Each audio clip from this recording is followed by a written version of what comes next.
What's up, my friends, and welcome into another edition of the Run It Back podcast. Thanks so much for hanging out with us once again. Another week of Phillies baseball.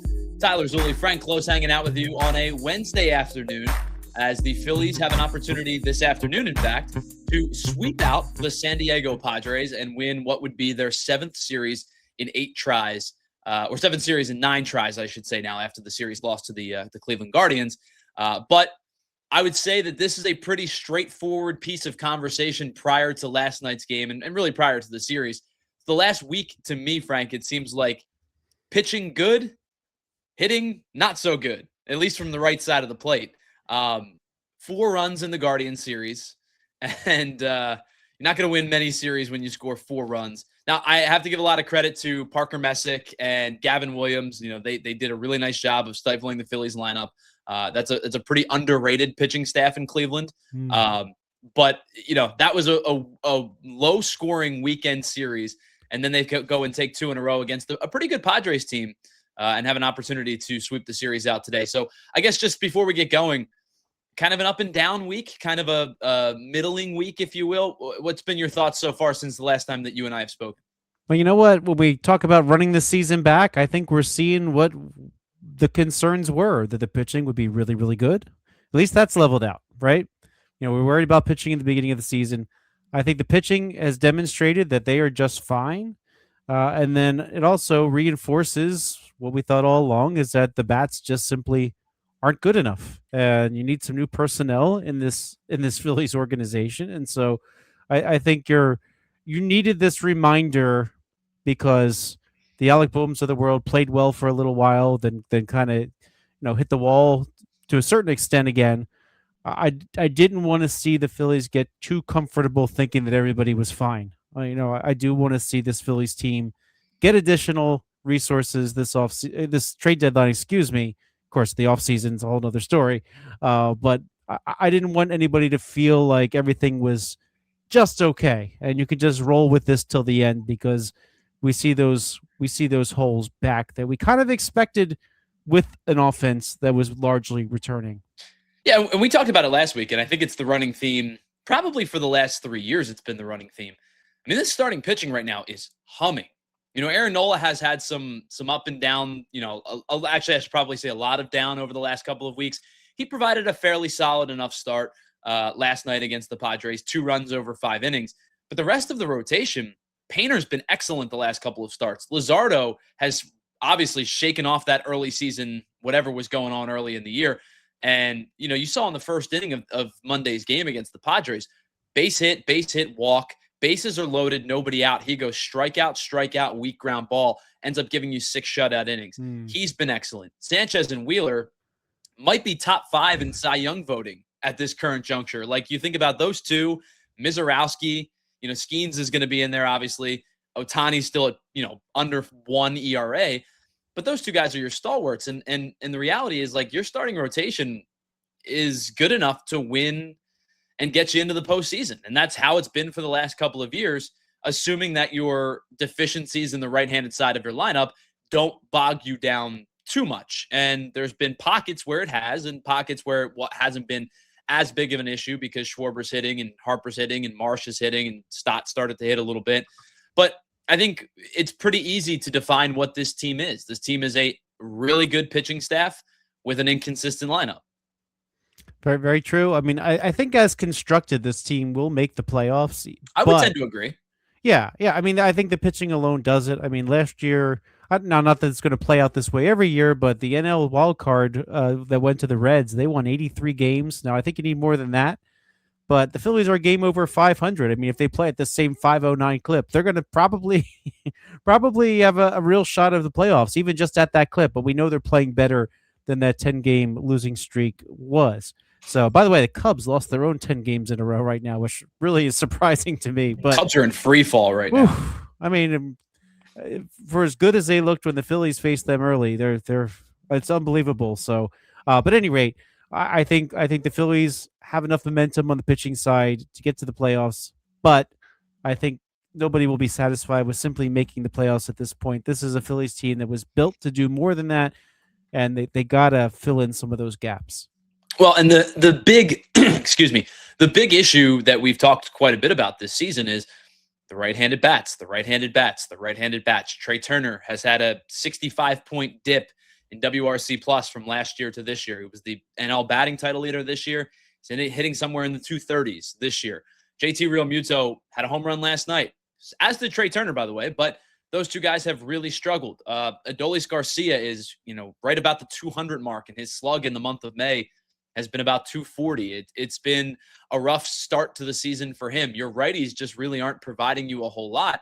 And then the piece comes out earlier this week, which was really kind of jarring, basically said there's not a lot of productive right-handed hitters, especially right-handed outfielders, that are not just available, but in general.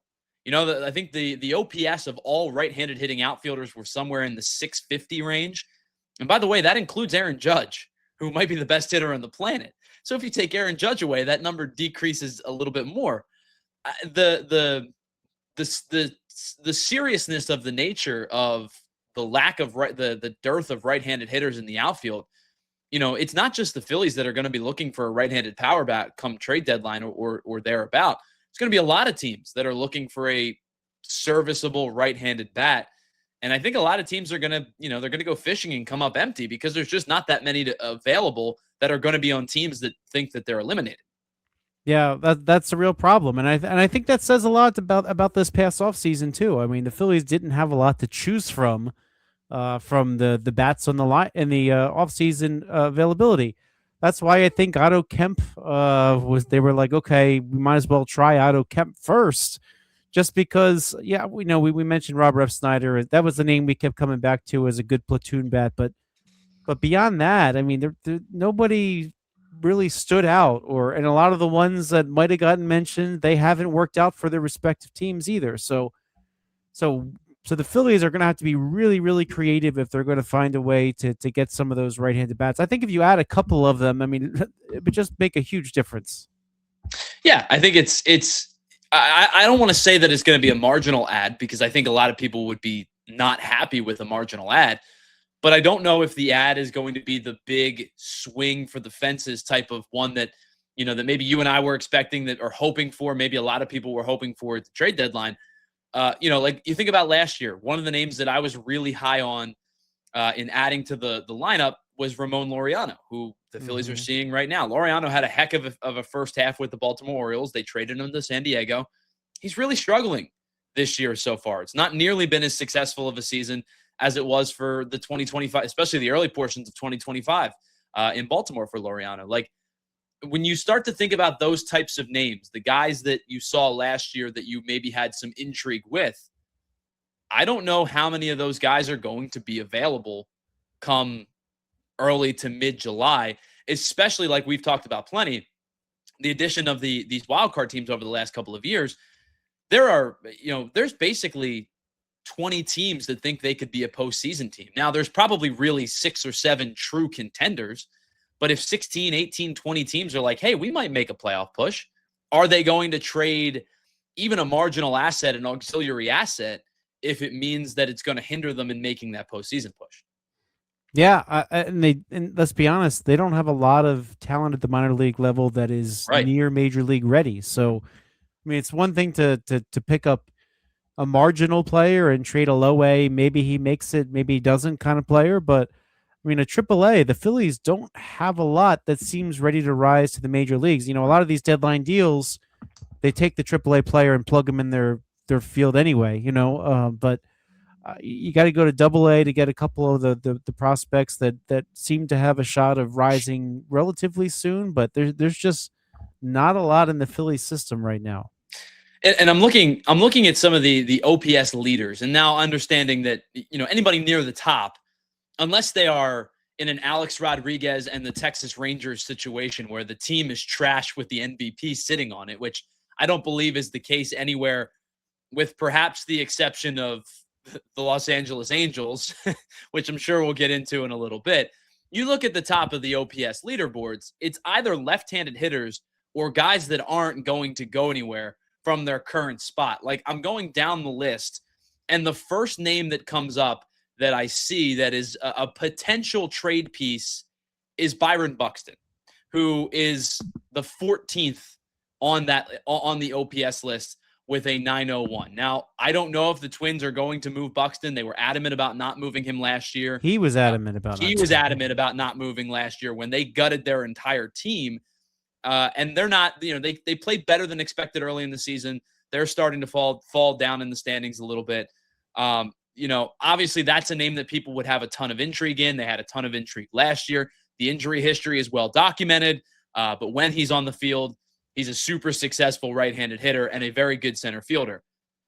But you're in a spot where it's like, are the Twins going to trade him? Does he want to move? And so you're having all of those conversations. You really have to kind of come down the list a pretty good way to find a player who is on a bad team and is also fairly decent on this list. I guess the next closest one after that, you end up, then you get into that Mike Trout category. But the next closest one after that is Christian Walker with the Astros, who are underperforming. But then you're moving Bryce Harper. There's a lot of things that you have to consider.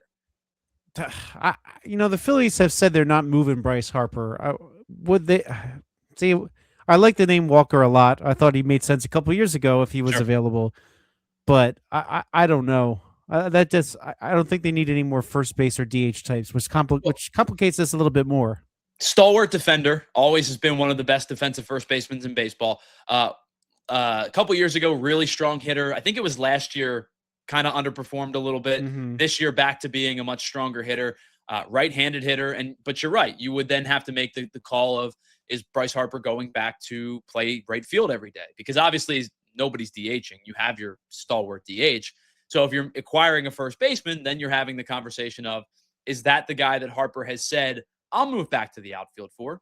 Because we all know the guy that he was referencing last year or 2 years ago was Pete Alonso. Like, we can all infer that it was Pete Alonso. Is Christian Walker the guy that Bryce Harper would move back to the outfield for? Yeah, I don't see them doing it unless they get really desperate.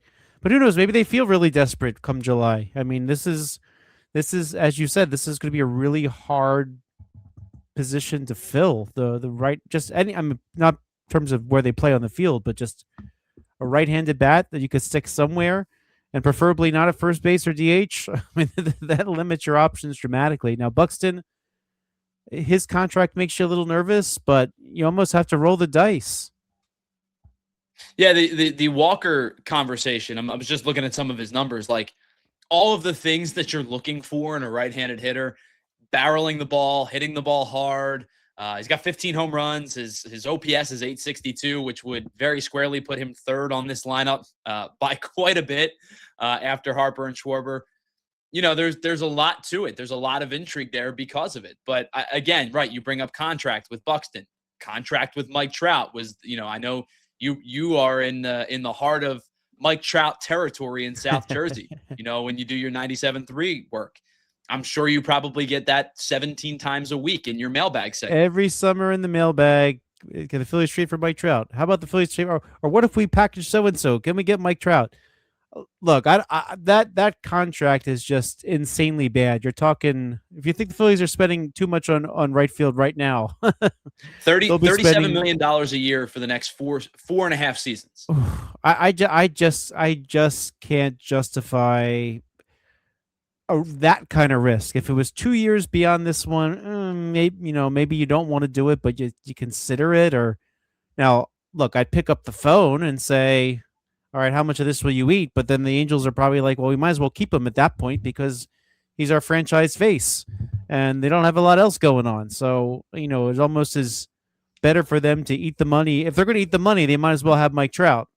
Right. Well, and I think that there has been a disconnect for a lot of people in a stat-driven world where there's the old school thought where average matters and the new school thought where average doesn't matter, and we should probably find ourselves somewhere in between. Mike Trout is not having a good average year. He's hitting 234, but his on-base percentage is almost 400. His slug is almost 500. His OPS is over 870. He has 13 home runs. And even for a team that, is not playing particularly well, all of his metrics are in a really, really good spot. There's no doubt that player healthy makes this lineup sizably better and fills two needs at once. Your everyday center fielder and a guy to put somewhere in center. What's that? You'd put him in center? I think you have to, right? I just hate that thought process. Well, he's Mike Trout, so he has to play center, but I don't know. I Well, because mean, then your other option is Marsh plays center and Trout plays left. right, right. I think that's Although how they would go. over in Anaheim a few years ago, Marsh was bumped to left for Trout, so I don't know. Right. So, but like, everything sounds great, and obviously people do the hometown thing. The whole holdup for probably several teams and the Angels, as you just mentioned, what's 37 times 4? $145 million left on the deal or whatever it comes out to be. That's the holdup for everybody.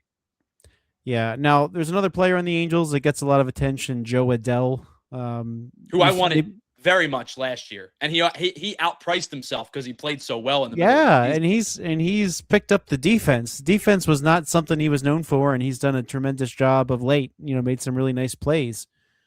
So how available is he? I don't know, but that's a perennial name that comes up from the Los Angeles Angels of California, Anaheim, or whatever they're called this week. Disney World. And it's funny with all this trade speculation, and this is a guy that if the Phillies needed a left-handed bat, this trade would be so easy to make because I think this guy's a really, really good player, and the Red Sox are really struggling. If the Phillies needed a left-handed bat, I would have gone and gotten Wilyer Abreu 2 seasons ago, and that would have been my right fielder every day for the last 2.5 years. But it's hard to justify going and acquiring a left-handed bat when the whole argument has been, well, you need a righty and you need a right-handed power bat. Now, you could say, I don't really care at this point, just get me good players. But the argument is right-handed bat is what they need. So it really limits the player pool in an already pretty shallow end of the pool. So I actually would like to throw out a name that's a right-handed bat that could be available. I do have some contract concerns. Okay. But that would be Matt Chapman of the San Francisco Giants. I have heard his name on national shows talked about as somebody who could be traded. Do a decent bit of money for a few years after this one. Yeah, how many years is it left?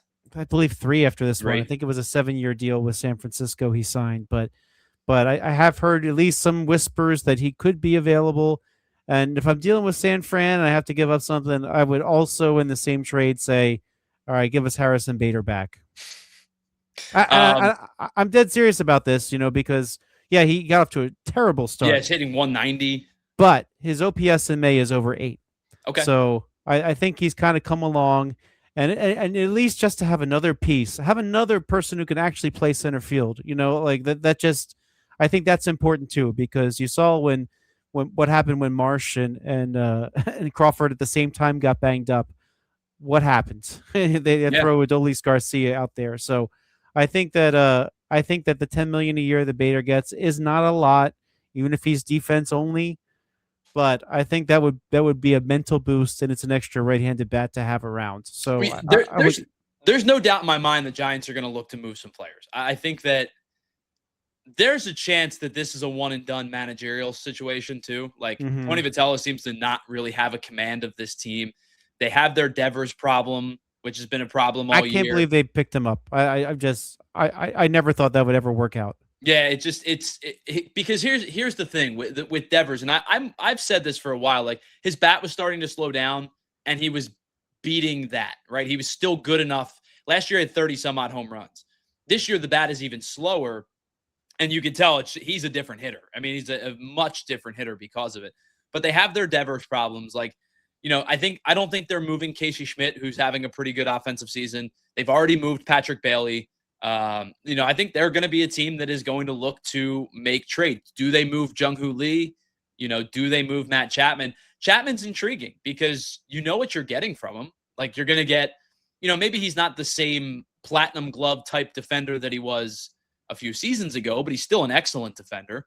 And, there's still some pop in that bat, no doubt. And he tortures the Phillies every time he sees them for some reason. That is true. So I think that there would be intrigue. I know the 3 years is concerning because they're going to have to make a decision on their third base position next year anyway. But I think there would be, that's probably a name that I have not thought of that would intrigue me a little bit. Yeah, and the Phillies, they probably could still, given the dearth of right-handed bats, they could probably still trade Alec Boehm for something. Now, I think one of the reasons why you consider that is, I mean, Aiden Miller, I think, is a real concern. You don't know what you Sure, the have. back's worrisome. Yeah, you don't know what you have. Now, do you need to hold on to that asset, or would somebody else care enough about it that maybe that could get you something in return? I don't know. I mean, I think this is going to be a really tough call. You don't want to you don't want to give up on a really good talent like that, but the back worries me. And even and you know what? If they're able to avoid trading him in a deal like that one, just wait and see. He can force his way into the Phillies somehow if he's ready. But that's I don't want to I don't want to miss an opportunity if you can get a Matt Chapman just because you're thinking, well, maybe Aiden Miller's back will let him play soon. Because I mean, Is there any concern for you with Chapman with the pretty stark drop off in home run numbers? Because like when I say the pop is still there, like he's still hitting for extra base hits. He still yeah, has I want to say like eight or nine doubles and a triple or something along those lines. I'm sorry, 13 doubles and a triple. So he has 15 extra base hits. But last season he had 21 home runs. The season before he had 27. This year he has one. And the against the hard hit Phillies, rates have right?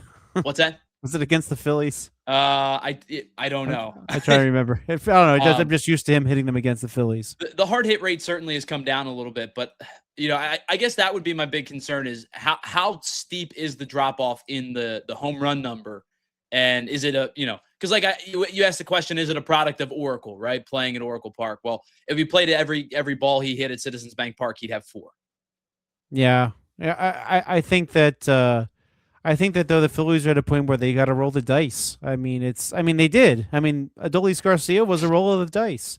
I think they at least realize that there's no really good obvious option, guaranteed option from the right-handed side. So they're gonna have to try. They're gonna have to try something. I think that they're going to take a swing somewhere, whether it's a third or a full time, left fielder or a full time center fielder or heck, even a full time right fielder. I don't know. They're going to take a swing at some point this deadline. Now, I think that might, I don't want to call it desperate because good teams should try to get better. But I do think that it may be the last like big move in the Dave Dombrowski era. Now, I'm not saying that Dave Dombrowski is going to get fired. I don't have any inside information on that. But I do think that it may be the last big acquisition that he makes because I don't know how active they're going to be in free agency heading into 2027. I don't know how active anybody's going to be in free agency because I don't know what's going to happen in free agency. So I would wonder if they're going to take a big swing because they might have a recognition of this is closer to the end than it is to the beginning. Yeah, the CBA that's going to have to be reset. I mean, the Players Association lost their president, which makes it really tricky to have negotiations start over with somebody else. But you don't know what's going to happen with that. And if they do something dramatic, I would imagine they have to grandfather some teams in if they're going to either have a salary cap um, or regulate it some way or another. So Yeah, this might be the I chance would to have to sneak in think that and there's going to be a thought of if your contract is signed already, you're good, right? Like they're not going to make this where like the Premier League, we've seen over the years, like I think somebody in the Premier League got hit with it. Somebody in Spain, I want to say, I'll correct myself if I'm wrong later, but you get hit with like sanctions and you have to start selling off players and transfer marketing yeah. players. It's not that. It's the league is changing as a whole. There has to be somewhere in the CBA that says, hey, if you've got a contract, like your contract is still valid. So I'd rather, and for teams, then they're going to have to let the ones that are committed to these deals flesh through them, right? So I would think so. Because teams aren't going to acquire big time contracts if a cap gets in place. That gets us back to that Trout conversation, right? Like, is a team going to take on $30 million for 4 years, heading into his later 30 seasons, knowing that there may be a salary cap around the future? yeah, now Buxton, now his money, was bigger when he signed it, but I mean, he's looking at 15 mil a year, kind of for the rest of his contract. Yeah, that's not That bad. that's not that bad in this day and age. That might be an easier risk if you're worried about taking a risk, but I think the Phillies, to at least some extent, have to take a risk and just have to get some right-handed bats in here that you hope will at the very least bat better against lefties.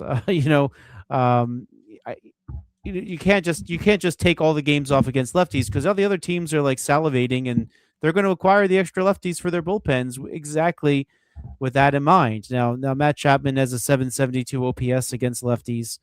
I know it's not as elite as in the past, but you would hope that some of his power comes from basically facing the lefties, of which his splits seem to favor.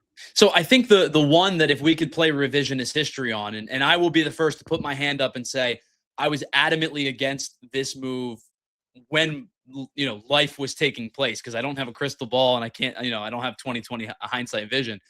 I wonder if the one move that if they could have done it again and had back, would they have acquired Nolan Arenado this offseason?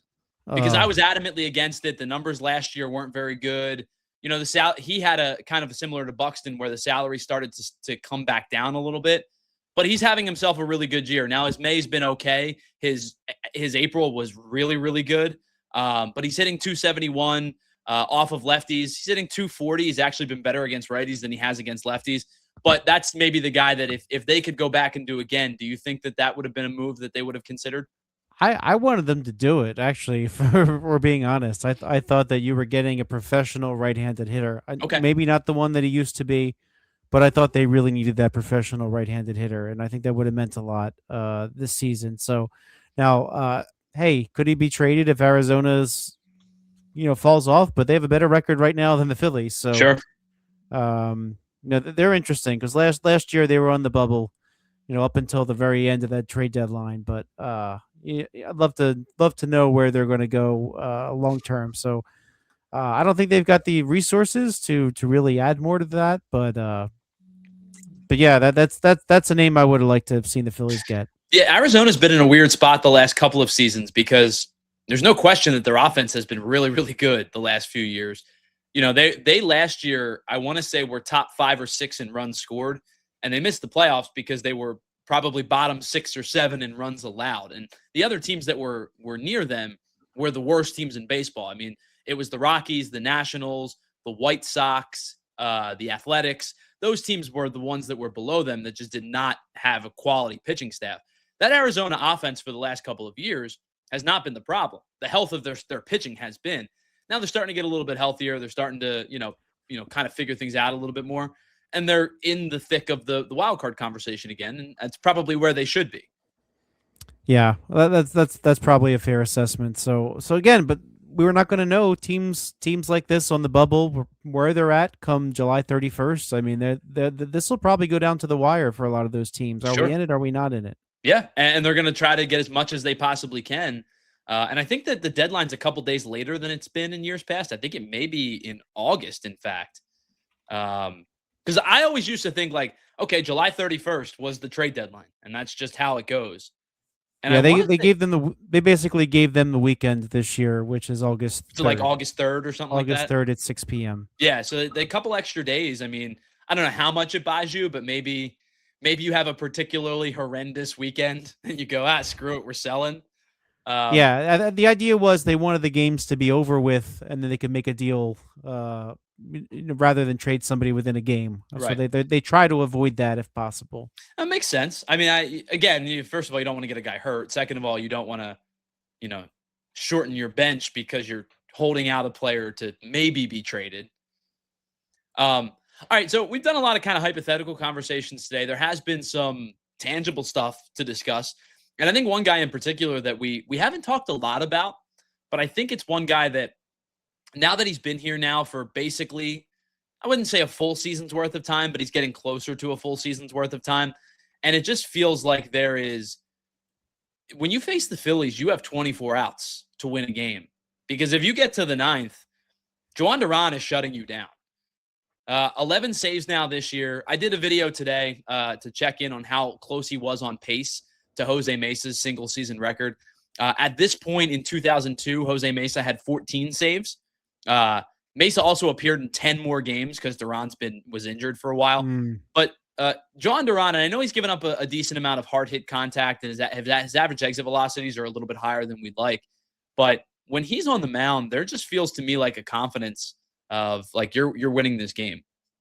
Yeah, absolutely. And yeah, he gave up the one quick home run when he came into the tie game, unfortunately. But hey, that was on the offense because he should not have been there in a tie game. but but yeah, and the way that this season is going, it sets up for him to have a lot of saves because the Phillies are going to have with their offensive struggles. If he's entering with a lead, it's not going to be more than than 1, 2, or 3 runs, more likely than not. So yeah, he's gonna rack up the saves this year. And yes, you have that confidence that when he comes in, he's going to get that save.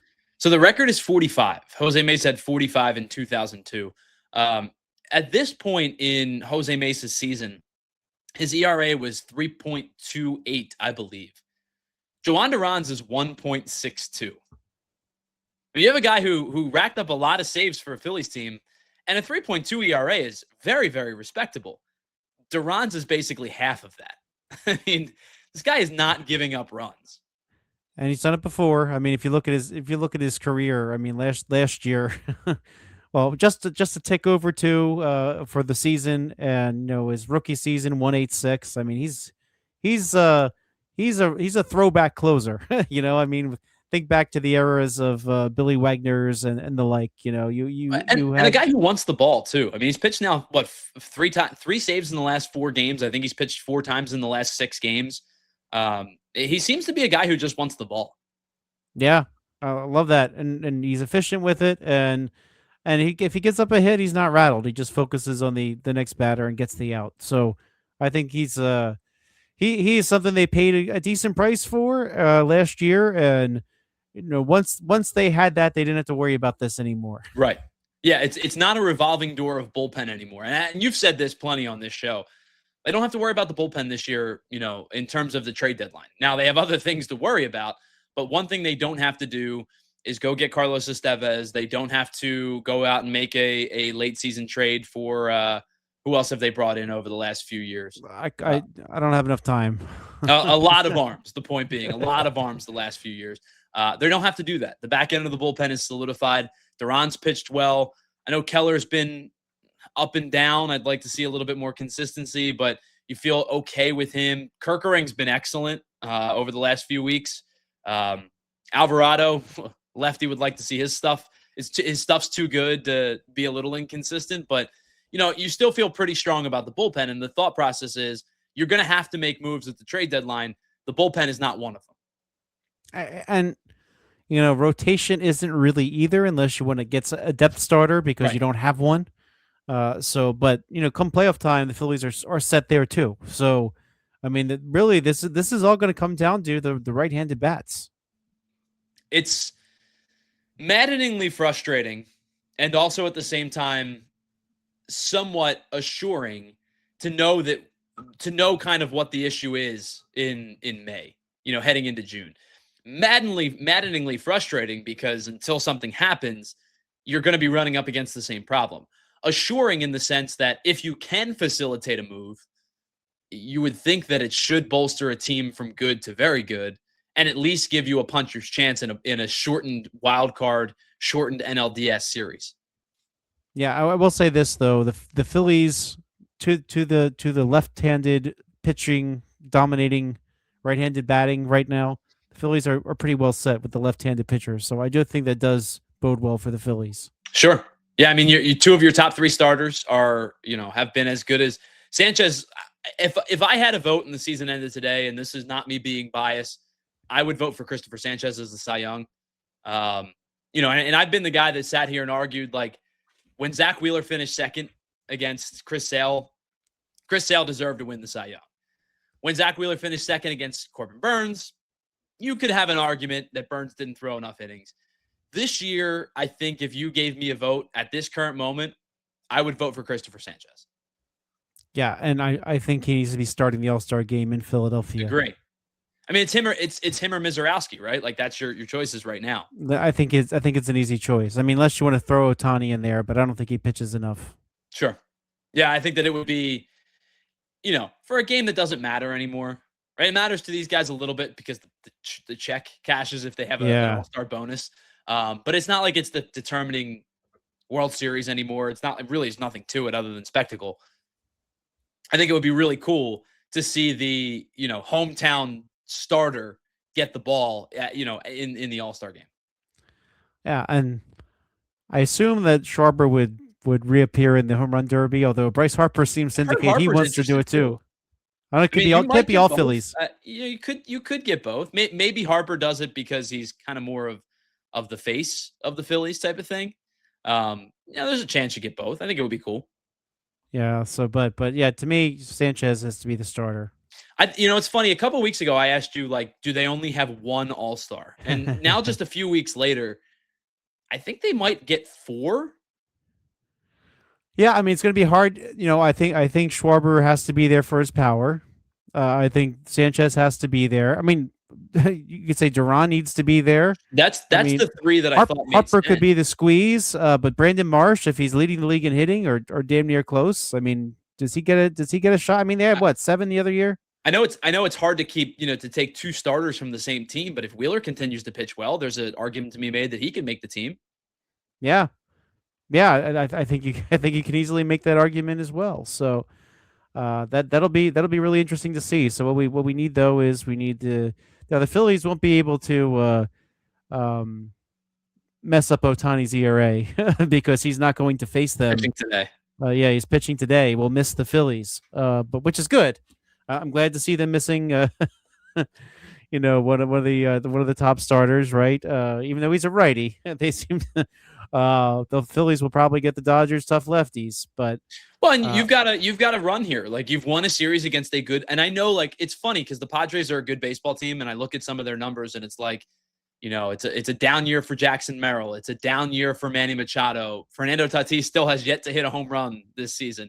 They're still a good baseball team. You get Padres, Dodgers, and then right back to playing the Padres again. It's a tough 9-game stretch, and so far you've won the first series, and now you have a weekend of another really good team, especially on the West Coast. It's hard to win out on these road trips. Yeah, I really wish Brandon Marsh was facing Walker Buehler today, but unfortunately with his finger, he's going to miss it. But Walker Buehler pitched to a 5.05 ERA so far. If the Phillies can close this one out, you'll feel really good going into Los Angeles. Yeah, so chance for the Phillies to sweep out the Padres tonight. Again, as Frank just said, LA this weekend. Home against the Padres to begin next week as well. That'll just about wrap things up for us here on the Run It Back podcast. Until next week, we'll have a chance to talk about the end of this series, the Dodgers and the Padres series again. Before we get out of here, Frank, any final thoughts before we wrap this one up? I think the Phillies are going to have a good weekend, and I think people will feel like things are okay, but still need to get that right-handed bat or 2. Get the right-handed bat, and I think a lot of things will be in a much better place. So for my partner, Frank Klose, I'm Tyler Zulli saying thanks so much for listening and watching. If you're watching on YouTube, please hit that like button on your way out. And if you're not subscribed, subscribe to the channel as well. And if you're listening on any of the audio-only platforms, you can drop a 5-star review. We'd really appreciate it. We'll talk to you next week right here on the Run It Back podcast. See ya.